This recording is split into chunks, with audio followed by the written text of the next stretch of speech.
Libro Patriarcas y Profetas, capítulo 21, José y sus hermanos. Al principiar los años fructíferos, comenzaron los preparativos para el hambre que se aproximaba.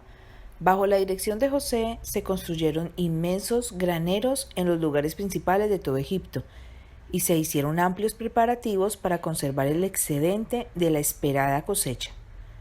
Se siguió el mismo procedimiento durante los 7 años de abundancia, hasta que la cantidad de granos guardados era incalculable.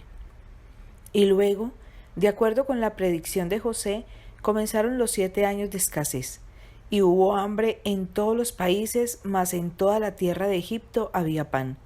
Y cuando se sintió el hambre en toda la tierra de Egipto, el pueblo clamó a Faraón por pan, y dijo Faraón a todos los egipcios: Id a José y haced lo que él os dijere. Y el hambre estaba por toda la extensión del país. Entonces abrió José todo granero donde había y vendía a los egipcios. El hambre se extendió a la tierra de Canaán y fue muy severa en las partes del país donde moraba Jacob.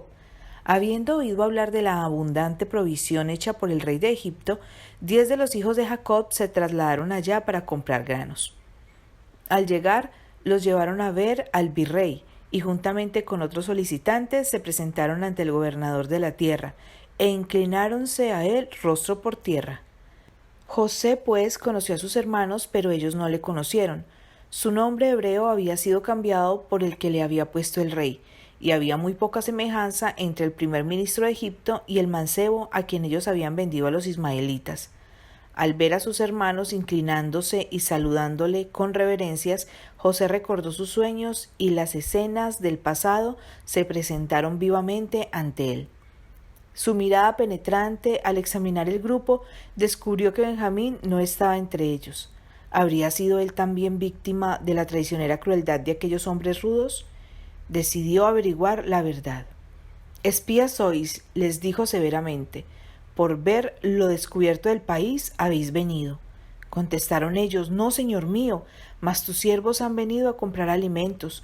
Todos nosotros somos hijos de un varón, somos hombres de verdad, tus siervos nunca fueron espías». José deseaba saber si todavía tenían el mismo espíritu arrogante que cuando él estaba con ellos, y también quería obtener alguna información respecto a su hogar. No obstante, sabía muy bien cuán engañosas podían ser las declaraciones que ellos hicieran. Los acusó de nuevo y contestaron: «Tus siervos somos 12 hermanos, hijos de un varón en la tierra de Canaán, y he aquí el menor está hoy con nuestro padre y otro no parece». Fingiendo dudar de la veracidad de lo que decían y considerarlos aún como espías, el gobernador declaró que los probaría, exigiendo que permanecieran en Egipto hasta que uno de ellos fuese a traer a su hermano menor. Si no consentían en hacer esto, serían tratados como espías. Pero los hijos de Jacob no podían aceptar tal arreglo, puesto que el tiempo que se necesitaba para cumplirlo haría padecer a sus familias por falta de alimento. ¿Y cuál de ellos emprendería el viaje solo dejando a sus hermanos en la prisión? ¿Cómo haría frente a su padre en tales circunstancias? Parecía que se los condenara a muerte o que se los hiciera esclavos, y si traían a Benjamín, tal vez sería solo para que participara de la suerte de los demás hermanos. Decidieron permanecer allí y sufrir juntos, más bien que aumentar la tristeza de su padre con la pérdida del único hijo que le quedaba. Por lo tanto, se los puso en la cárcel donde permanecieron 3 días. Durante los años en que José había estado separado de sus hermanos, estos hijos de Jacob habían cambiado de carácter. Habían sido envidiosos, turbulentos, engañosos, crueles y vengativos. Pero ahora, al ser probados por la adversidad, se mostraron desinteresados, fieles el uno al otro, consagrados a su padre y sujetos a su autoridad, aunque ya tenían bastante edad. Los 3 días que pasaron en la prisión egipcia fueron para ellos de amarga tristeza, mientras reflexionaban en sus pecados pasados, porque a menos que se presentara Benjamín, su condenación como espías parecía segura, y tenían poca esperanza de obtener que su padre consintiera en enviar a Benjamín. Al tercer día, José hizo llevar a sus hermanos ante él. No se atrevía a detenerlos por más tiempo. Su padre y las familias que estaban con él podían estar sufriendo por la escasez de alimentos. «Haced esto y vivid», dijo.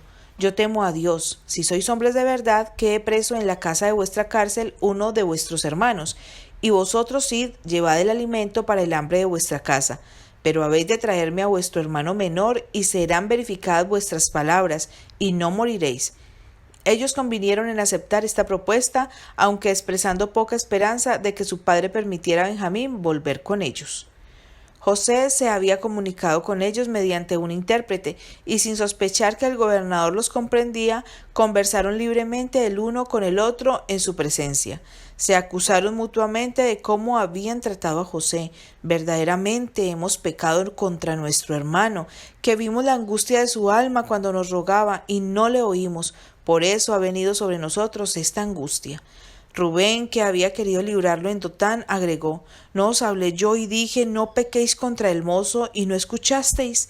He aquí también su sangre es requerida. José, que escuchaba, no pudo dominar su emoción y salió y lloró. Al volver ordenó que se atara a Simeón ante ellos y le hizo volver a la cárcel. En el trato cruel hacia su hermano, Simeón había sido el instigador y protagonista, y por esta razón la elección recayó sobre él. Antes de permitir la salida de sus hermanos, José ordenó que se les diera abundancia de cereal y que el dinero de cada uno fuera puesto secretamente en la boca de su saco. Se les proporcionó también forraje para sus bestias para el viaje de regreso. En el camino, uno de ellos, al abrir su saco, se sorprendió al encontrar su bolsa de plata. Al anunciarlo a los otros, se sintieron alarmados y perplejos y se dijeron el uno al otro: ¿Qué es esto que nos ha hecho Dios? ¿Debían considerarlo como una demostración de la bondad del Señor, o que Él lo había permitido para castigarlos por sus pecados y afligirles más hondamente todavía? Reconocían que Dios había visto sus pecados y que ahora estaba castigándolos. Jacob esperaba ansiosamente el regreso de sus hijos, y a su vuelta todo el campamento se reunió delante alrededor de ellos mientras relataban a su padre todo lo que había ocurrido. La alarma y el recelo llenaron el corazón de todos. La conducta del gobernador egipcio sugería algún mal propósito, y sus temores se confirmaron cuando, al abrir los sacos, cada uno encontró su dinero.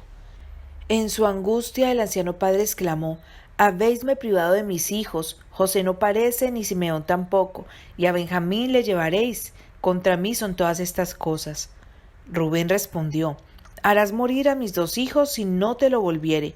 Entrégalo en mi mano, que yo lo volveré a ti». Estas palabras temerarias no aliviaron la preocupación de Jacob. Su contestación fue: «No descenderá mi hijo con vosotros, que su hermano es muerto y él solo ha quedado, y si le aconteciere algún desastre en el camino por donde vais, haréis descender mis canas con dolor a la sepultura». Pero la sequía continuaba, y al cabo de cierto tiempo la provisión de granos que habían traído de Egipto estaba casi agotada. Los hijos de Jacob sabían muy bien que sería vano regresar a Egipto sin Benjamín. Tenían poca esperanza de cambiar la resolución del padre y esperaban la crisis en silencio. La sombra del hambre se hacía cada vez más oscura. En los ansiosos rostros de todo el campamento el anciano leyó su necesidad. Por fin dijo: «Volved y comprad para nosotros un poco de alimento». Judá contestó: «Aquel varón nos protestó con ánimo resuelto, diciendo: No veréis mi rostro sin vuestro hermano con vosotros. Si enviareis a nuestro hermano con nosotros, descenderemos y te compraremos alimento. Pero si no lo enviares, no descenderemos, porque aquel varón nos dijo: No veréis mi rostro sin vuestro hermano con vosotros». Viendo que la resolución de su padre empezaba a vacilar, agregó: «Envía al mozo conmigo, y nos levantaremos e iremos, a fin que vivamos y no muramos nosotros, y tú y nuestros niños». Y se ofreció como garante de su hermano, comprometiéndose a aceptar la culpa para siempre si no volvía a Benjamín, su padre. Jacob no pudo negar su consentimiento por más tiempo y ordenó a sus hijos que se prepararan para el viaje. También les mandó que llevaran al gobernador un regalo de las cosas que podía proporcionar a aquel país devastado por el hambre: un poco de bálsamo y un poco de miel, aromas y mirra, nueces y almendras, y también una cantidad doble de dinero.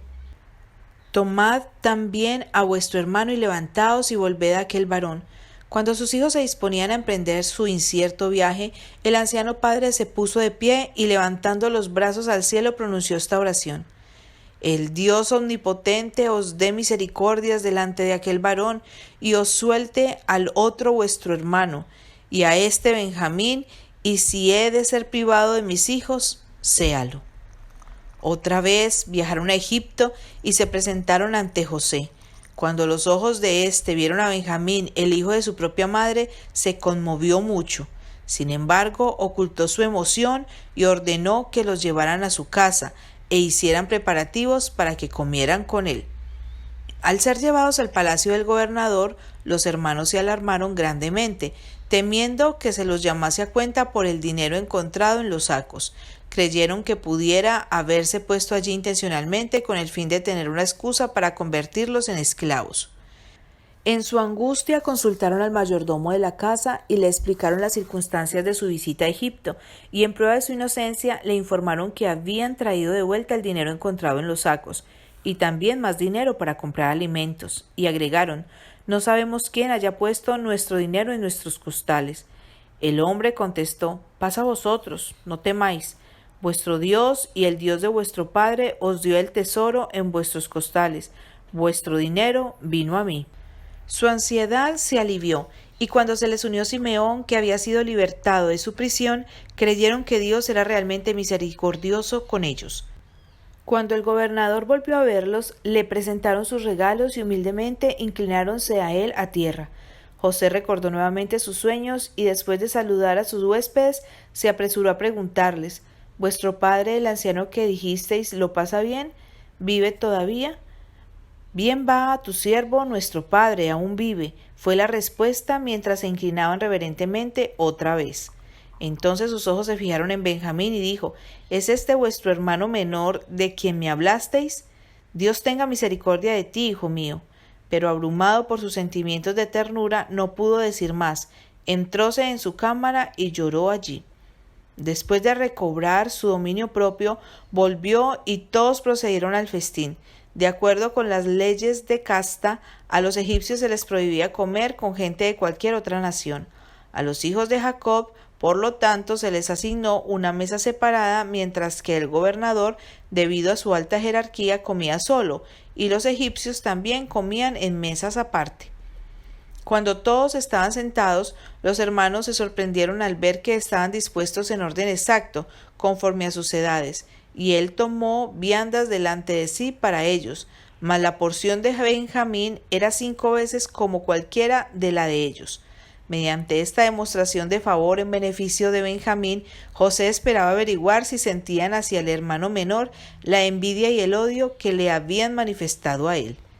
Creyendo todavía que José no comprendía su lengua, los hermanos conversaron libremente entre sí, de modo que le dieron buena oportunidad de conocer sus verdaderos sentimientos. Deseaba probarlos aún más y antes de su partida ordenó que ocultaran su propia copa de plata en el saco del menor. Alegremente emprendieron su viaje de regreso.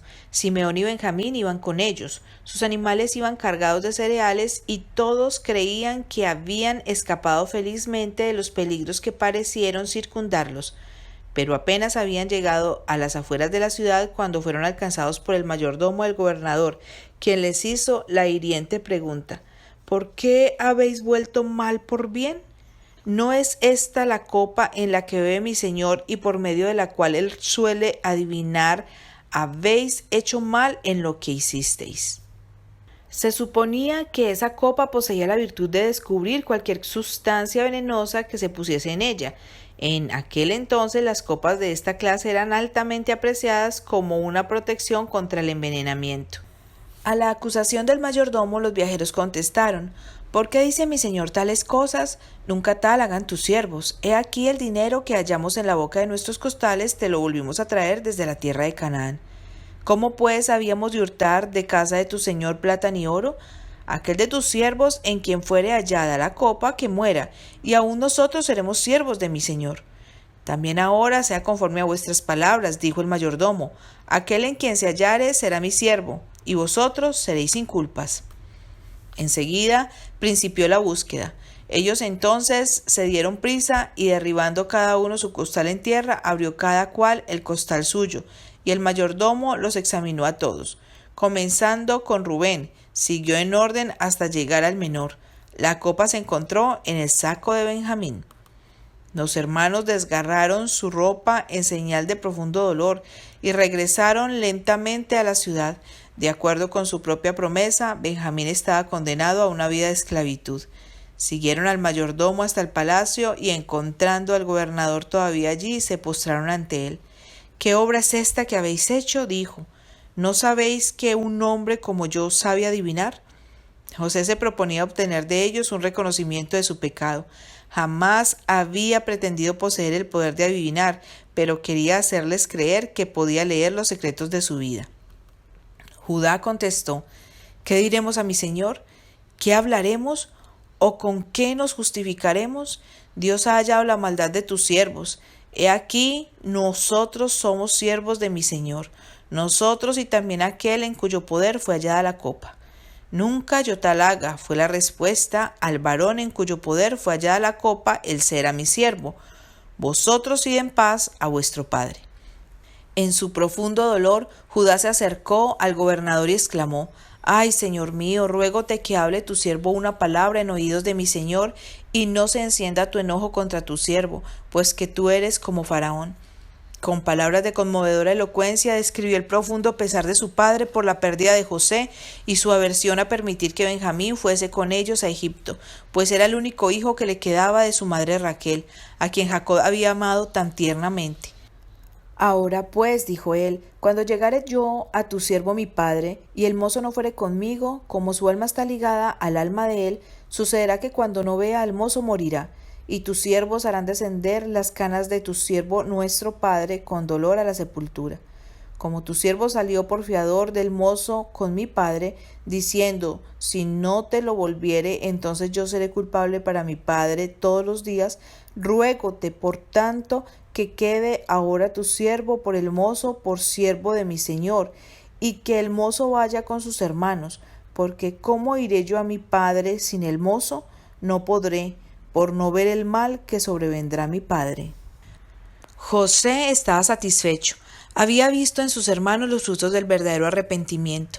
Al oír el noble ofrecimiento de Judá, ordenó que todos excepto estos hombres se retiraran. Entonces, llorando en alta voz, exclamó: «Yo soy José, ¿vive aún mi padre?». Sus hermanos permanecieron inmóviles, mudos de temor y asombro. El gobernador de Egipto era su hermano José, a quien por envidia habían querido asesinar y a quien por fin habían vendido como esclavo. Todos los tormentos que le habían hecho sufrir pasaron ante ellos. Recordaron cómo habían menospreciado sus sueños y cómo habían luchado por evitar que se cumplieran. Sin embargo, habían participado en el cumplimiento de esos sueños y ahora estaban por completo en su poder, y sin duda alguna, él se vengaría del daño que había sufrido. Viendo su confusión, les dijo amablemente: «Llegaos ahora a mí». Y cuando se acercaron, él prosiguió: «Yo soy José vuestro hermano, el que vendisteis para Egipto.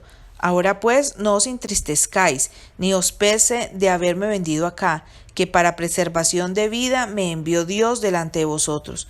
Considerando que ya habían sufrido ellos lo suficiente por su crueldad hacia él, noblemente trató de desvanecer sus temores y de reducir la amargura de su remordimiento.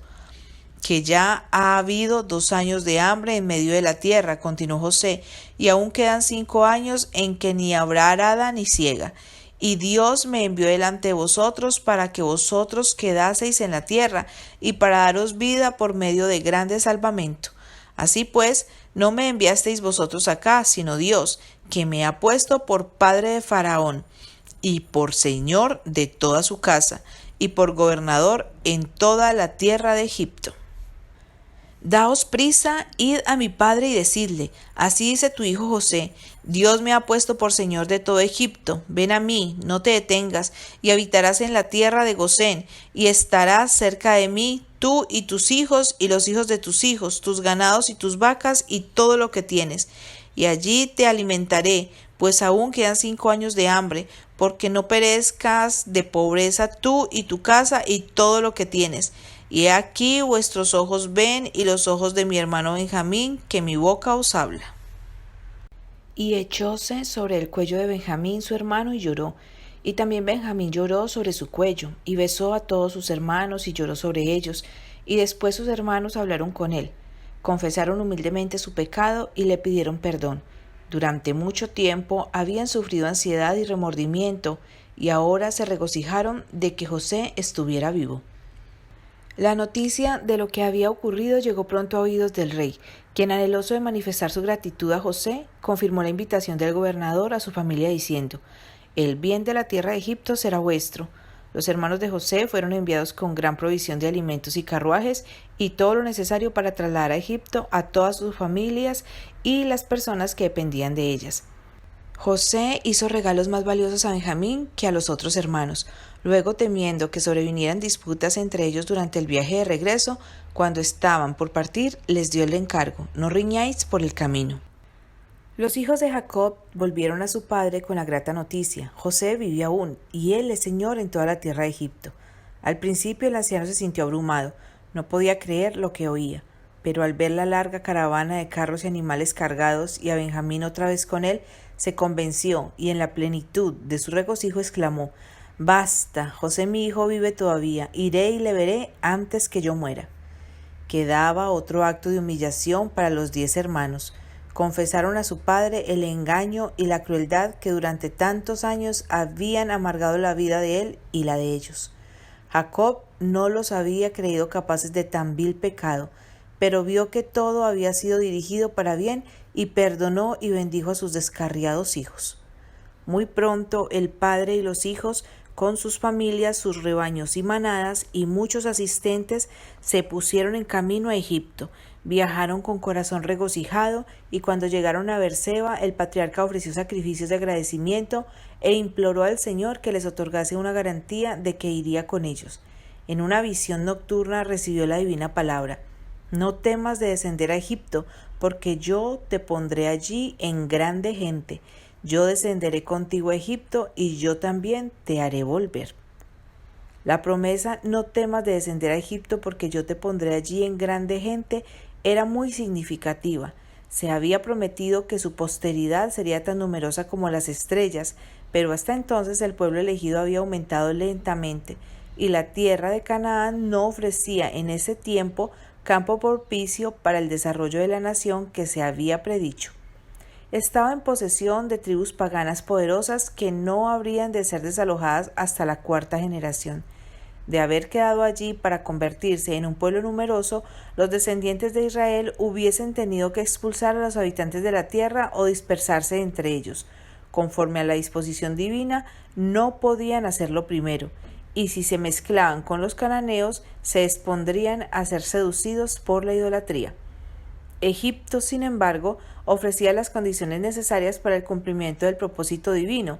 Se les ofrecía allí un sector del país bien regado y fértil, con todas las ventajas necesarias para un rápido aumento, y la antipatía que habían de encontrar en Egipto debido a su ocupación, pues los egipcios abominaban todo pastor de ovejas, les permitiría seguir siendo un pueblo distinto y separado, y serviría para impedirles que participaran en la idolatría egipcia.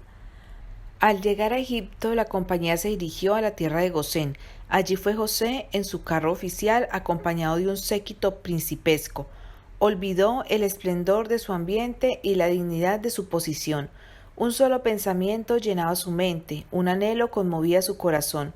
Cuando divisó la llegada de los viajeros, no pudo ya reprimir el amor cuyos anhelos había sofocado durante tan largos años.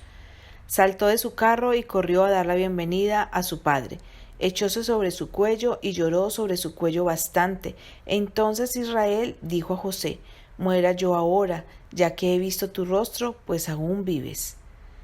José llevó a 5 de sus hermanos para presentarlos a Faraón y para que se les diera la tierra en que iban a establecer sus hogares. La gratitud hacia su primer ministro induciría al monarca a honrarlos con nombramientos para ocupar cargos oficiales. Pero José, leal al culto de Jehová, trató de salvar a sus hermanos de las tentaciones a que se expondrían en una corte pagana. Por consiguiente, les aconsejó que cuando el rey les preguntase, le dijesen francamente su ocupación. Los hijos de Jacob siguieron este consejo, teniendo cuidado también de manifestar que habían venido a morar temporalmente en la tierra y no a permanecer allí, reservándose de esa manera el derecho de marcharse cuando lo desearan. El rey les asignó un lugar, como había ofrecido, en lo mejor del país, en la tierra de Gosén. Poco tiempo después, José llevó también a su padre para presentarlo al rey. El patriarca era extraño al ambiente de las cortes reales, pero en medio de las sublimes escenas de la naturaleza había tenido comunión con el monarca más poderoso, y ahora, con consciente superioridad, alzó las manos y bendijo a Faraón.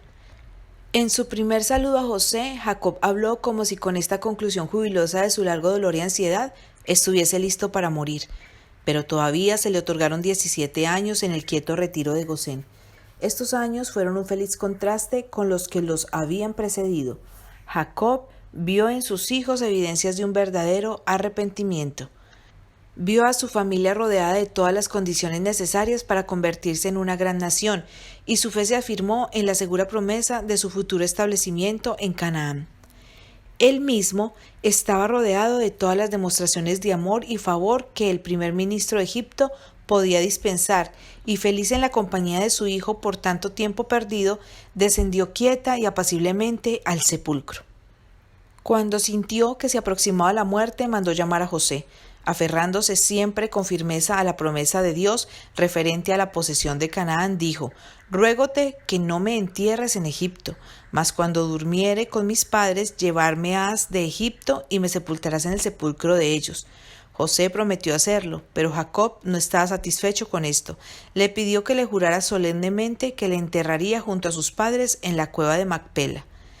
Otro asunto importante exigía atención. Los hijos de José habían de ser formalmente recibidos entre los hijos de Israel. A la última entrevista con su padre, José llevó consigo a Efraín y Manasés.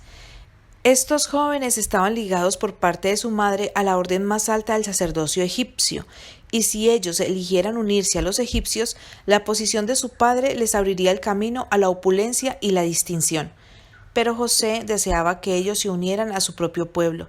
Manifestó su fe en la promesa del pacto en favor de sus hijos, renunciando a todos los honores de la corte egipcia a cambio de un lugar entre las despreciadas tribus de pastores a quienes se habían confiado los oráculos de Dios. Dijo Jacob: «De ahora tus dos hijos, Efraín y Manasés, que te nacieron en la tierra de Egipto, antes que viniese a ti a la tierra de Egipto, míos son, como Rubén y Simeón serán míos». Habían de ser adoptados como sus propios hijos y llegarían a ser jefes de tribus separadas. De esa manera, uno de los privilegios de la primogenitura perdida por Rubén había de recaer en José, a saber, una porción doble en Israel. La vista de Jacob estaba debilitada por la edad y no se había dado cuenta de la presencia de los jóvenes, pero al ver sus siluetas dijo: «¿Quiénes son estos?». Al saberlo agregó: «Allégalos ahora a mí y los bendeciré». Al acercársela, el patriarca los abrazó y los besó, poniendo sus manos solemnemente sobre sus cabezas para bendecirlos. Entonces pronunció la oración: «El Dios en cuya presencia anduvieron mis padres Abraham e Isaac, el Dios que me mantiene desde que yo soy hasta este día, el ángel que me liberta de todo mal, bendiga a estos mozos, y mi nombre sea llamado en ellos, y el nombre de mis padres Abraham e Isaac, y multipliquen en gran manera en medio de la tierra». No había ya en él espíritu de autoindependencia, ni confianza en los arteros poderes humanos. Dios había sido su guardador y su sostén. No se quejó de los malos días pasados, ya no consideraba sus pruebas y dolores como cosas que habían obrado contra él. Su memoria solo evocó la misericordia y las bondades del que había estado con él durante toda su peregrinación. Terminada la bendición, dejando para las generaciones venideras que iban a pasar por largos años de esclavitud y dolor este testimonio de su fe, Jacob le aseguró a su hijo: «He aquí yo muero, mas Dios será con vosotros y os hará volver a la tierra de vuestros padres». Por fin, todos los hijos de Jacob se reunieron alrededor de su lecho de muerte. Jacob llamó a sus hijos y dijo: «Juntaos y oíd, hijos de Jacob, y escuchad a vuestro padre Israel, y os declararé lo que os ha de acontecer en los postreros días». A menudo había pensado ansiosamente en el futuro de sus hijos y había tratado de concebir un cuadro de la historia de las diferentes tribus. Ahora, mientras sus hijos esperaban su última bendición, el espíritu de la inspiración se posó sobre él. y se presentó ante él en profética visión el futuro de sus descendientes. Uno después de otro mencionó los nombres de sus hijos, describió el carácter de cada uno y predijo brevemente la historia futura de sus tribus. Rubén, tú eres mi primogénito, mi fortaleza y el principio de mi vigor, principal en dignidad, principal en poder. Así describió el padre la que debió haber sido la posición de Rubén como hijo primogénito, pero el grave pecado que cometiera en Edar le había hecho indigno de la bendición de la primogenitura. Jacob continuó: corriente como las aguas, no seas el principal.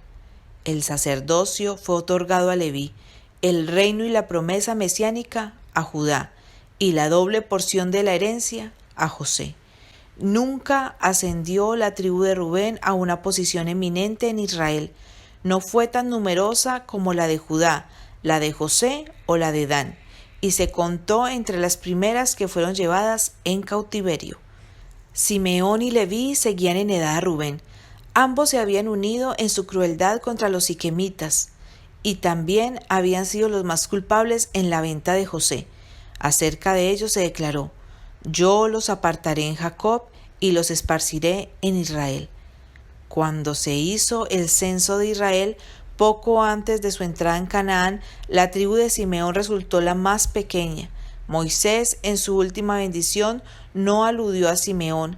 Al establecerse en Canaán, esta tribu recibió solo una pequeña porción de la parte de Judá, y las familias que después se hicieron poderosas formaron distintas colonias y se establecieron fuera de las fronteras de la Tierra Santa. Leví tampoco recibió herencia, excepto 48 ciudades diseminadas en diferentes partes de la tierra. En el caso de esta tribu, sin embargo, su fidelidad a Jehová, cuando las otras tribus apostataron, mereció que fuera apartada para el servicio sagrado del santuario, y de esa manera la maldición se trocó en bendición. Las más altas bendiciones de la primogenitura se transfirieron a Judá. El significado del nombre, que quiere decir alabanza, se describe en la historia profética de esta tribu. Judá, alabarte han tus hermanos, tu mano en la cerviz de tus enemigos. Los hijos de tu padre se inclinarán a ti. Cachorro de león Judá, de la presa subiste, hijo mío. Encorvóse, echóse como león, así como león viejo. ¿Quién lo despertará? No será quitado el cetro de Judá y el legislador de entre sus pies, hasta que venga Shilo, y a él se congregarán los pueblos. El león, rey de la selva, es símbolo apropiado de la tribu de la cual descendió David, y del hijo de David, Shilo, el verdadero león de la tribu de Judá, ante quien todos los poderes se inclinarán finalmente y a quien todas las naciones rendirán homenaje. Para la mayoría de sus hijos, Jacob predijo un futuro próspero. Finalmente llegó al nombre de José, y el corazón del padre desbordó al invocar las bendiciones sobre el nazareo de sus hermanos. Ramo fructífero José, ramo fructífero junto a fuente, cuyos vástagos se extienden sobre el muro, y causáronle amargura, y asaeteáronle, y aborreciéronle los archeros. Mas su arco quedó en fortaleza, y los brazos de sus manos se corroboraron por las manos del fuerte de Jacob. De allí el pastor y la piedra de Israel, del Dios de tu padre, el cual te ayudará, y del Omnipotente, el cual te bendecirá con bendiciones de los cielos de arriba, con bendiciones del abismo que está abajo, con bendiciones del seno y de la matriz. Las bendiciones de tu padre fueron mayores que las bendiciones de mis progenitores. Hasta el término de los collados eternos serán sobre la cabeza de José y sobre la mollera del nazareo de sus hermanos. Jacob había sido siempre un hombre de profundos y ardientes afectos. Su amor por sus hijos era fuerte y tierno, y el testimonio que dio de ellos en su lecho de muerte no fue expresión de parcialidad ni resentimiento. Había perdonado a todos y los amó a todos hasta el fin. Su ternura parental se habría expresado solo en palabras de ánimo y de esperanza, pero el poder de Dios se posó sobre él, y bajo la influencia de la inspiración fue constreñido a declarar la verdad, por penosa que fuera. Una vez pronunciadas las últimas bendiciones, Jacob repitió el encargo referente al sitio de su entierro. Yo voy a ser reunido con mi pueblo, sepultadme con mis padres, en la cueva que está en el campo de Macpela. Allí sepultaron a Abraham y a Sara su mujer, allí sepultaron a Isaac y a Rebeca su mujer, allí también sepulté yo a Lea. De esta manera, el último acto de su vida fue manifestar su fe en la promesa de Dios. Los últimos años de Jacob le proporcionaron un atardecer tranquilo y descansado después de un inquieto y fatigoso día. Se habían juntado oscuras nubes sobre su camino, sin embargo, la puesta de su sol fue clara y el fulgor del cielo iluminó la hora de su partida. Dice la Escritura: al tiempo de la tarde habrá luz. Considera al íntegro y mira al justo, que la postrimería de cada uno de ellos es paz. Jacob había pecado y había sufrido hondamente.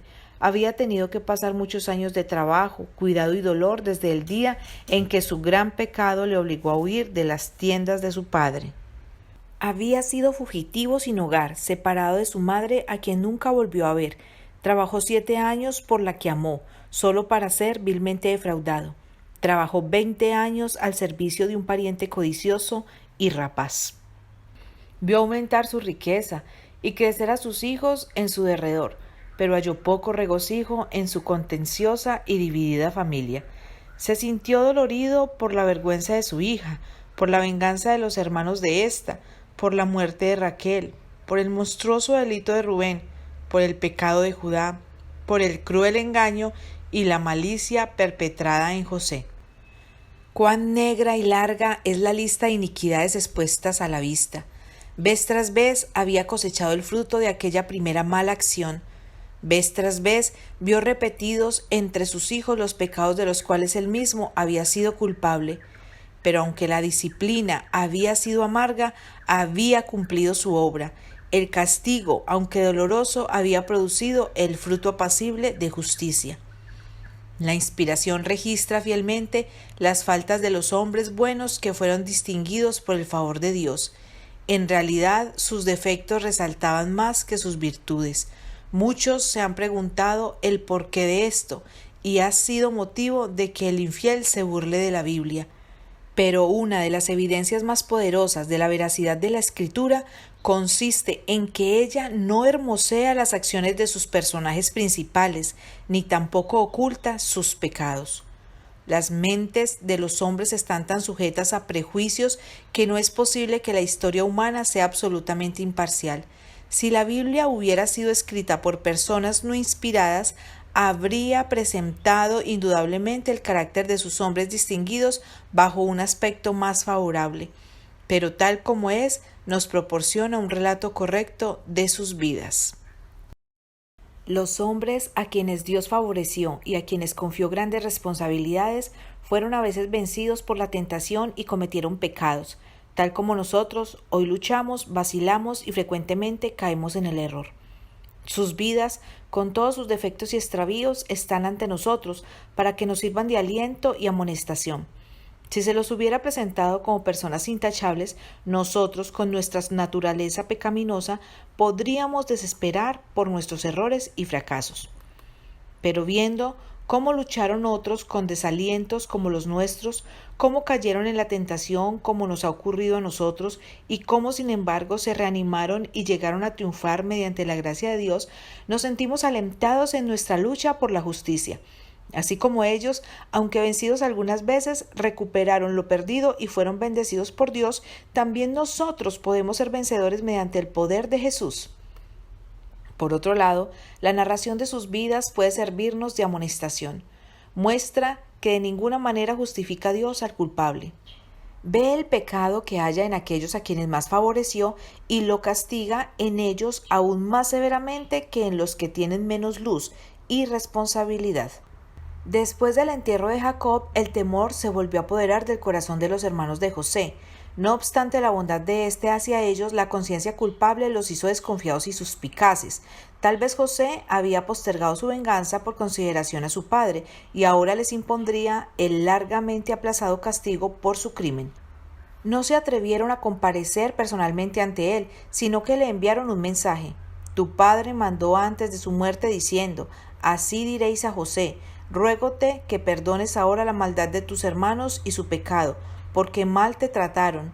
Por tanto ahora te rogamos que perdones la maldad de los siervos del Dios de tu padre. Este mensaje conmovió a José y le hizo derramar lágrimas, así que animados por esto, sus hermanos fueron y se postraron ante él, diciéndole, henos aquí por tus siervos. El amor de José hacia sus hermanos era profundo y desinteresado, y sintió dolor ante la idea de que le creyeran capaz de abrigar un espíritu vengativo contra ellos. No temáis, dijo él, ¿estoy yo en lugar de Dios? Vosotros pensasteis mal sobre mí, mas Dios lo encaminó a bien, para hacer lo que vemos hoy, para mantener en vida a mucho pueblo. Ahora pues no tengáis miedo, yo os sustentaré a vosotros y a vuestros hijos. La vida de José ilustra la vida de Cristo. Fue la envidia la que impulsó a los hermanos de José a venderlo como esclavo. Esperaban impedir que llegase a ser superior a ellos. Y cuando fue llevado a Egipto, se vanagloriaron de que ya no serían molestados con sus sueños y de que habían eliminado toda posibilidad de que éstos se cumplieran. Pero su proceder fue contrarrestado por Dios y él lo hizo servir para cumplir el mismo acontecimiento que trataban de impedir. De la misma manera, los sacerdotes y dirigentes judíos sintieron celos de Cristo y temieron que desviaría de ellos la atención del pueblo. Le dieron muerte para impedir que llegase a ser rey, pero al obrar así provocaron ese mismo resultado. Mediante su servidumbre en Egipto, José se convirtió en el salvador de la familia de su padre. No obstante, este hecho no aminoró la culpa de sus hermanos. Asimismo, la crucifixión de Cristo por sus enemigos le hizo redentor de la humanidad, salvador de la raza perdida y soberano de todo el mundo. Pero el crimen de sus asesinos fue tan execrable como si la mano providencial de Dios no hubiese dirigido los acontecimientos para su propia gloria y para bien de los hombres. Así como José fue vendido a los paganos por sus propios hermanos, Cristo fue vendido a sus enemigos más enconados por uno de sus discípulos. José fue acusado falsamente y arrojado en una prisión por su virtud. Asimismo, Cristo fue menospreciado y rechazado porque su vida recta y abnegada reprendía el pecado, y aunque no fue culpable de mal alguno, fue condenado por el testimonio de testigos falsos. La paciencia y la mansedumbre de José bajo la injusticia y la opresión, el perdón que otorgó espontáneamente y su noble benevolencia para con sus hermanos inhumanos, representa la paciencia sin quejas del Salvador en medio de la malicia y el abuso de los impíos, y su perdón que otorgó no solo a sus asesinos, sino también a todos los que se alleguen a él confesando sus pecados y buscando perdón. José vivió 54 años después de la muerte de su padre. Alcanzó a ver los hijos de Efraín hasta la tercera generación. También los hijos de Machir, hijo de Manasés, fueron criados sobre las rodillas de José. Presenció el aumento y la prosperidad de su pueblo, y durante todos estos años su fe en la divina restauración de Israel a la tierra prometida fue inconmovible. Cuando vio que se acercaba su fin, llamó a todos sus parientes. Aunque había sido tan honrado en la tierra de los faraones, Egipto no era para él más que el lugar de su destierro.